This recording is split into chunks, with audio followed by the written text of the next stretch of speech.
আক্ষেপ থেকে আজকে লাইভটা করছি, বকাবাজি করছি, যাই করছি, এই জন্য সবার কাছে আমি হাত জোর করে ক্ষমা চাচ্ছি যে আমি এত মিসবিহেভ করছি লাইভে এসে। আসলে হেদায়েত জ্ঞান ছিল না, আমি কন্ট্রোল করতে পারি না নিজেকে, এতটা ট্র্যাপে পড়ে আছি, আমি কি করব।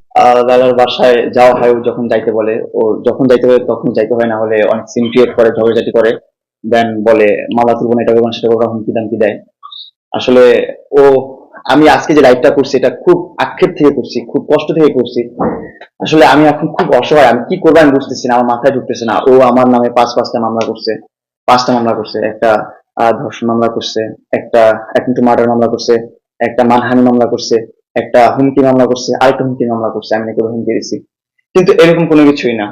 আমি এই ট্র্যাপ থেকে বাঁচতে চাই, আমি এখান থেকে বের হতে চাই, আমার জীবনটা আমি আহ সুন্দরভাবে কাটাতে চাই, আমার বাবা মা নিয়ে, আমার ফ্যামিলি নিয়ে, ভাই বোন নিয়ে, সবাইকে নিয়ে কাটাতে চাই, কিন্তু পারতেছি না আমি ওর জন্য। ও সবভাবে আমার লাইফটা হেল্প করে দিচ্ছে। ওর সাথে সম্পর্ক ব্রেকআপ হয়ে গেছে, 1 বছর হয়ে গেছে। 1 বছর হওয়ার পর এখন ওর সাথে শুধুমাত্র কেস গুলো উইথড্র করবে এটা বলে আমার সাথে ভালো একটা সম্পর্ক করছে, ভালো একটা বন্ধুত্ব করছে। না হলে ওর সাথে আমি কথা বলতাম না, কখন সম্পর্ক করতাম না। যে মানুষ আমাকে জেল খাটাইছে, যে মানুষ আমাকে আমার ফ্যামিলির বাইরে রেখে ঈদ করাইছে, যে মানুষ আমাকে এতটা কষ্ট দিয়েছে, সেই মানুষের সাথে আবার আমি কথা বলবো? কখনো হতে পারে না, আমি কখনো কথা বলতাম না ওর সাথে। সো ও আমাকে বলছে যে তোমার যা হয়েছে হয়েছে, তুমি জাস্ট আইসা অনলাইনে আমরা একসাথে, তুমি আমাকে সরি বলো, আমি তোমাকে সরি বলি, বলে আমরা একটা ভালো একটা ফ্রেন্ড হয়ে থাকি। এবং ঠিক আছে, ভালো একটা ফ্রেন্ড হয়ে থাকি। কিন্তু এখন আবার আস্তে আস্তে ওর বিষয় হলো কি, ওর অনেক ভাইরাল হওয়ার শখ, ওর অ্যাটেনশন সিকার, এক কথায় ও অ্যাটেনশন পেতে অনেক পছন্দ করে মানুষের।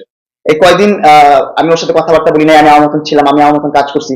ওর পেজ গুলো, ওর ভিউ গুলো সবগুলো অনেক ফ্লপ হয়ে গেছে, অনেক নিচু হয়ে গেছে, অনেক কমে গেছে, রিচ কমে গেছে।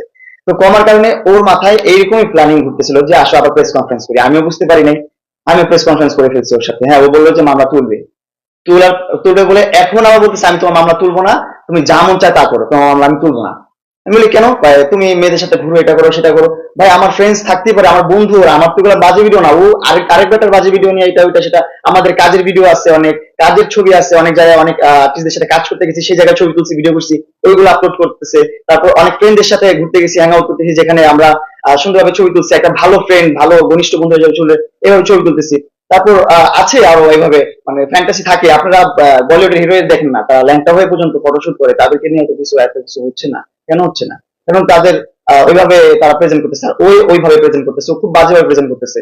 তো আমি বললাম যে কেন তুমি মামলাগুলো তুলবা না? আমি আমার সাথে তোমার সম্পর্ক রাখার দরকার নেই, আমার সাথে কোনো কিছু দরকার নেই তোমার, তুমি তোমার মতো লাইফ লিড করো, আমি আমার মতো লাইফ লিড করি, আমি আমাকে আমার মতো বাঁচতে দাও, আমি আমার মতন বাঁচি।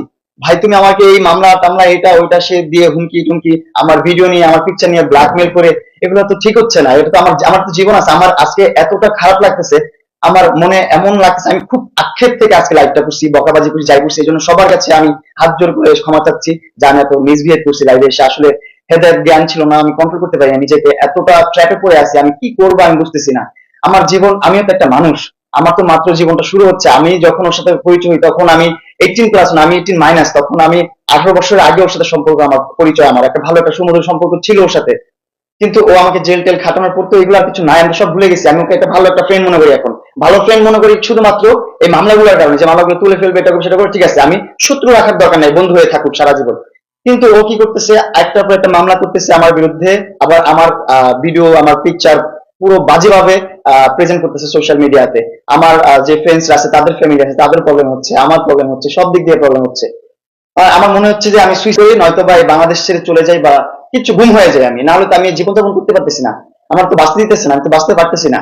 ওর বাবা আর্মিতে, ওর হাজবেন্ড আর্মিতে, ওর বয়ফ্রেন্ড আর্মিতে, ওর যত ফ্রেন্ডস আছে, ডিজে আপা, এটা ওইটা সেটা, তারপর আপনার বড় বড় কর্মকর্তা যারা আছে, ডিবি হারুন সাহেব আছে, তাদের সাথে তার খুব ভালো সম্পর্ক, সবার সাথে তার সুমধুর সম্পর্ক। আমি তো আর অত ভালো লবিং নাই, আমার অত কিছু নাই, আমি অত মাথায় আমার খেলা না, আমার যতটুকু যখন প্রয়োজন পড়ে ততটুকু আমি তখন করি। আমার যখন ক্ষুধা লাগে আমি ভাত খাই, এছাড়া আমি ভাত রেডি করে রাখি না। আর ও আগে থেকে সবকিছু রেডি করে রাখে, ওর ক্ষুধা লাগবে, পিপাস লাগবে, সবকিছু রেডি করে রাখে। এটা কথার কথা বললাম, ভাতের জন্য না কথাটা। সো ও ওর দিক থেকে সব সময় রাইট থাকে। আমি যে কি করবো আমি বুঝতেছি না। বাংলাদেশে আপনারা যদি সাপোর্ট না করেন, আপনারা যদি আমাকে হেল্প না করেন, আমি হয়তো বা বাংলাদেশ ছেড়ে চলে যেতে হবে, না হয়তো বাঁচতে পারবো না। আমার কোনো দিক দেখছি না, আমি আমার সব দিকে অন্ধকার হয়ে যাচ্ছে।